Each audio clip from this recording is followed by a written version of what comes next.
तो चलिए ब्रेक के बाद रुक करते हैं अगली खबर का। देश में कोरोना के कम होते आंकड़ों के बीच केंद्रीय स्वास्थ्य मंत्री ने इसके टीके को लेकर बड़ी बात कही है। स्वास्थ्य मंत्री ने कहा कि अगले साल जनवरी से टीका लगना शुरू हो जाएगा और पहले चरण में यह टीका 30 करोड़ लोगों को दिया जाएगा। ये रिपोर्ट देखिए।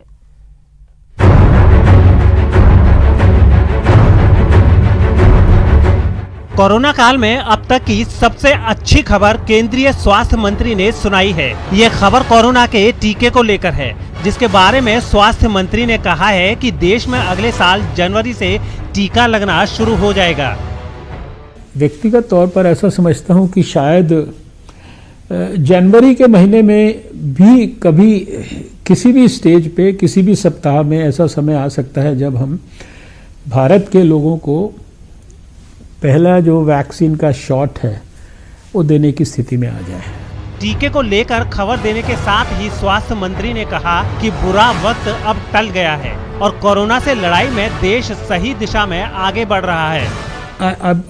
I feel that the worst may probably be over। तो सारी चीज़ों को ओवरऑल पर्सपेक्टिव में देखें तो डेफिनेटली हम बेहतर पोजीशन में हैं और भारत तो इतना बड़ा देश होते हुए मैं ये समझता हूँ कि सारी दुनिया के बहुत बड़े बड़े देशों के मुकाबले और भी ज़्यादा बेहतर पोजीशन में है। बता दें कि सरकार टीका लगाने की तैयारियों में पहले से ही जुटी हुई है और ये तैयारी जिला से लेकर ब्लॉक लेवल तक की जा रही है और इन तैयारियों पर पीएम मोदी की भी नजर है।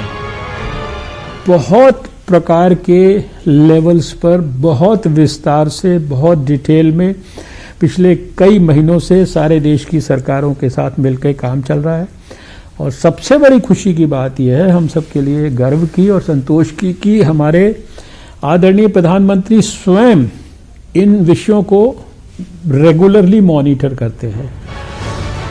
आइए अब जान लीजिए पहले चरण में टीका किन किन लोगों को लगेगा। पहले चरण में देश के 30 करोड़ लोगों को टीका दिया जाएगा। पहले चरण में टीका पाने वालों में स्वास्थ्य कर्मचारी, फ्रंट लाइन वर्कर्स और 50 साल से ऊपर की उम्र के लोग भी शामिल होंगे। 80% जो लोगों ने कोविड में अपने प्राण गंवाए वो 50 साल की उम्र से ज़्यादा के थे। 80%। तो ये 50 साल से ऊपर के हर व्यक्ति को उस कैटेगरी में रखा है। ये करीब 26 करोड़ के करीब लोग बैठते हैं और 1 करोड़ लोग अभी हमने रफ एस्टिमेट किया है वो लोग हैं जो 50 साल से कम उम्र के हैं और शायद कम उम्र होने पे भी कोई ना कोई उनको शरीर में कोई ब्लड प्रेशर है, डायबिटीज़ है, हार्ट की, किडनी की या किसी भी प्रकार की कोई बीमारियां हैं। तो ऐसे अभी 30 करोड़ लोगों को प्रायोरिटाइज किया गया है। यहाँ केंद्रीय स्वास्थ्य मंत्री ने ये भी साफ किया है कि सरकार वैक्सीन की गुणवत्ता और सुरक्षा को लेकर कोई समझौता नहीं करेगी। हर पैमाने पर खरा उतरने के बाद ही लोगों को वैक्सीन दी जाएगी। हालांकि स्वास्थ्य मंत्री ने ये भी कहा कि जब तक वैक्सीन नहीं आ जाती तब तक लोगों को सावधानी बरतनी चाहिए। Bureau report, news 18 network. इधर विदेशों में कोरोना वायरस का एक नया प्रकार सामने आने के बाद कई राजनीतिक दलों ने सरकार से एहतियाती कदम उठाने की मांग की है, जिस पर केंद्रीय स्वास्थ्य मंत्री ने कहा कि इस मामले में सरकार पूरी तरह से नजर बनाए हुए है और किसी को भी डरने की जरूरत नहीं है। सुनिए।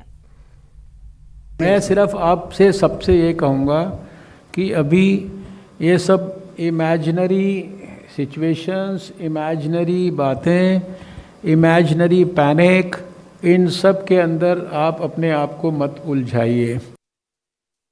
सरकार हर बात के लिए पूरी तरह से सजग है और जैसे पिछले 1 साल में आपने देखा कि सरकार ने आवश्यकता के अनुरूप जनता के हितों की रक्षा करने के लिए जो जिस समय पर आवश्यकता किया वो सारी चीज़ें सरकार देख रही है। लेकिन अभी अगर मुझसे आप पूछे तो कोई इतना पैनिक का कोई कारण नहीं कि जितना हम पैनिक अगर अपने इस प्रेस कॉन्फ्रेंस में इंडिया इंटरनेशनल साइंस फेस्टिवल की बजाय अगर ये शुरू कर देंगे तो शायद फिर ज़बरदस्ती ज़रूर पैनिक फैल जाएगा।